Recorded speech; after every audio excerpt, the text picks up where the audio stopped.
പ്രിയപ്പെട്ട വിദ്യാർത്ഥികളെ നമസ്കാരം. നമ്മളിന്ന് +2 തുല്യതയുടെ എക്കണോമിക്സ് ക്ലാസ്സാണ് എടുക്കുന്നത്. പ്രധാനപ്പെട്ട ചില ചോദ്യങ്ങളും ഉത്തരങ്ങളുമാണ് പറയുന്നത്. ധാരാളം വാങ്ങുന്നവരും വിൽക്കുന്നവരും ഉള്ള ഏകരൂപമായ ഉൽപ്പന്നങ്ങൾ ഉൽപ്പാദിപ്പിക്കുന്ന കമ്പോളത്തെയാണ് പൂർണ്ണ മത്സര കമ്പോളം എന്ന് പറയുന്നത്.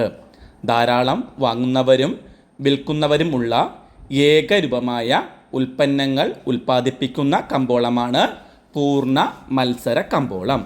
ഇതിൻ്റെ സവിശേഷതകൾ നോക്കാം. ധാരാളം ക്രോതാക്കളും വിക്രോതാക്കളും. ധാരാളം വിക്രോതാക്കൾ.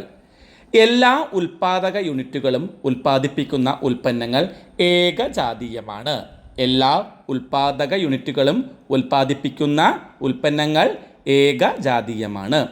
ക്രോതാക്കൾക്കും വിക്രോതാക്കൾക്കും പൂർണ്ണ പ്രവേശന നിഷ്ക്രമണ സ്വാതന്ത്ര്യമുണ്ട്. ക്രോതാക്കൾക്കും വിക്രോതാക്കൾക്കും പൂർണ്ണ പ്രവേശന നിഷ്ക്രമണ സ്വാതന്ത്ര്യം. ഉൽപ്പാദക ഘടകങ്ങൾക്കും സാധനങ്ങൾക്കും പൂർണ്ണ ചലന സ്വാതന്ത്ര്യം.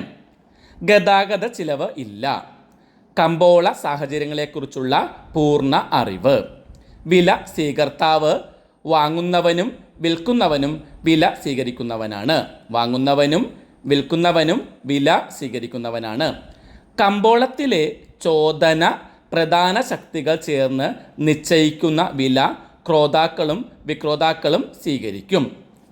കമ്പോളത്തിലെ ചോദന പ്രധാന ശക്തികൾ നിശ്ചയിക്കുന്ന വില ക്രോതാക്കളും വിക്രോതാക്കളും സ്വീകരിക്കും. മൊത്തം വരുമാനം TR എന്ന് പറയും.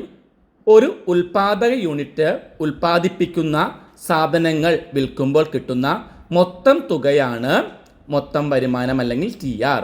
ഒരു ഉൽപ്പാദക യൂണിറ്റ് ഉൽപ്പാദിപ്പിക്കുന്ന സാധനങ്ങൾ വിൽക്കുമ്പോൾ കിട്ടുന്ന മൊത്തം തുകയെ മൊത്തം വരുമാനം TR എന്ന് പറയുന്നു. TR സമം വില ഇൻറ്റു ഉൽപ്പന്നത്തിൻ്റെ അളവ് P ഇൻറ്റു Q. ശരാശരി വരുമാനം വിറ്റ ഉൽപ്പന്നത്തിൻ്റെ ഓരോ യൂണിറ്റിൽ നിന്നുമുള്ള വരുമാനമാണ് ശരാശരി വരുമാനം. വിറ്റ ഉൽപ്പന്നത്തിൻ്റെ ഓരോ യൂണിറ്റിൽ നിന്നുള്ള വരുമാനമാണ് ശരാശരി വരുമാനം. AR = TR/Q. സീമാന്ത വരുമാനം MR. ഒരു ഉൽപ്പാദക യൂണിറ്റ് അതിൻ്റെ ഉൽപ്പാദനം ഓരോ യൂണിറ്റും കൂട്ടുമ്പോൾ മൊത്തം വരുമാനത്തിൽ ഉണ്ടാകുന്ന മാറ്റമാണ് സീമാന്ത വരുമാനം. ഒരു ഉൽപ്പാദക യൂണിറ്റിൻ്റെ പ്രധാന ലക്ഷ്യം ലാഭം പരമാവധി ആക്കുക എന്നതാണ്. ലാഭം പരമാവധിയാക്കുമ്പോൾ ഉൽപ്പാദക യൂണിറ്റ് സന്തുലിതാവസ്ഥയിലാണ്. ഇനി എൻ്റെ വ്യവസ്ഥകൾ എന്തെല്ലാമാണ്? വില സീമാന്ത ചെലവിന് തുല്യമാകണം. P = MC. സീമാന്ത ചെലവ് കുറയാതെ ഇരിക്കണം. അതായത് MC വക്രം MR വക്രത്തെ താഴെ നിന്ന് ഗണ്ണിക്കണം. ഹ്രസ്വ കാലയളവിൽ വില ശരാശരി വിഭേദക ചെലവിന് തുല്യമോ കൂടുതലോ ആയിരിക്കണം. ഹ്രസ്വ കാലയളവിൽ വില ശരാശരി വിഭേദക ചെലവിന് തുല്യമോ കൂടുതലോ ആയിരിക്കണം. ദീർഘകാലയളവിൽ വില എന്നത് ശരാശരി ചിലവിന് തുല്യമോ കൂടുതലോ ആയിരിക്കണം. ഒരു ഉൽപ്പാദക യൂണിറ്റിൻ്റെ പ്രധാന വക്രത്തെ നിർണ്ണയിക്കുന്ന ഘടകങ്ങൾ.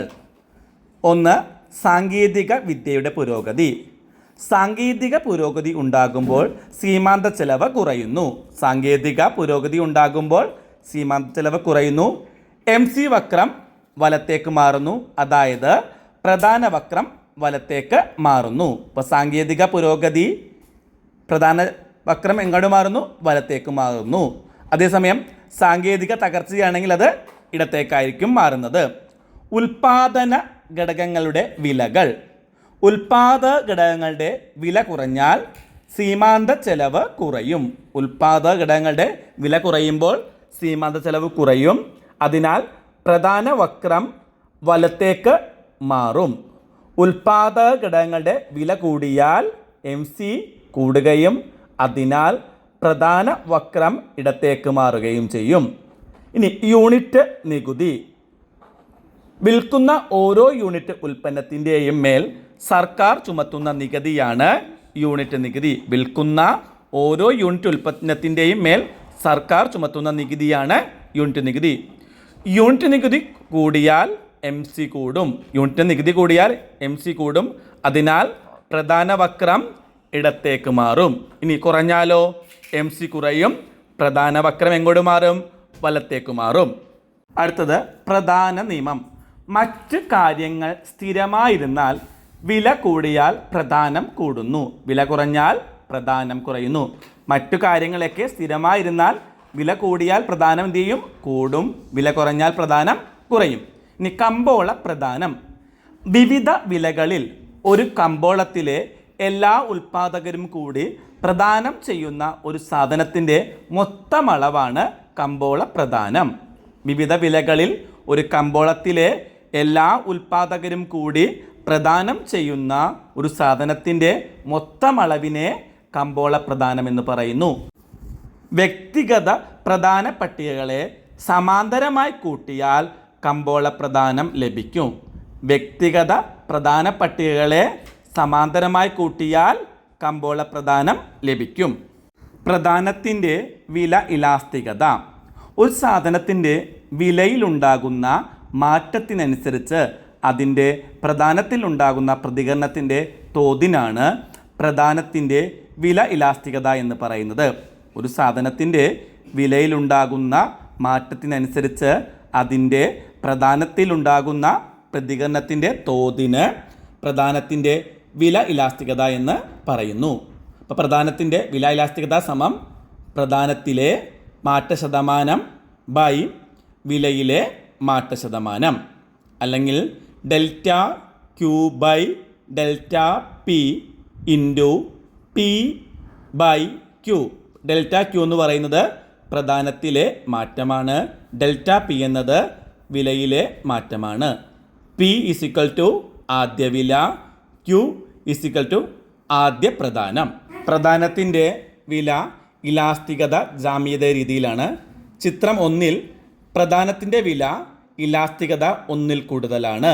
ചിത്രം 1 പ്രധാനത്തിൻ്റെ വില ഇലാസ്തികത 1 കൂടുതൽ. ചിത്രം 2 പ്രധാനത്തിൻ്റെ വില ഇലാസ്തികത 1 ഇനി ചിത്രം 3 പ്രധാനത്തിൻ്റെ വില ഇലാസ്തികത 1 കുറവാണ്. ഈ ക്ലാസ് നമുക്ക് ഇവിടെ അവസാനിപ്പിക്കാം. മറ്റൊരു ക്ലാസ്സുമായി കാണും വരെ എല്ലാവർക്കും നന്ദി, നമസ്കാരം. നന്നായി പഠിക്കുക. മുഴുവൻ മാർക്കും എല്ലാവരും കരസ്ഥമാക്കുക.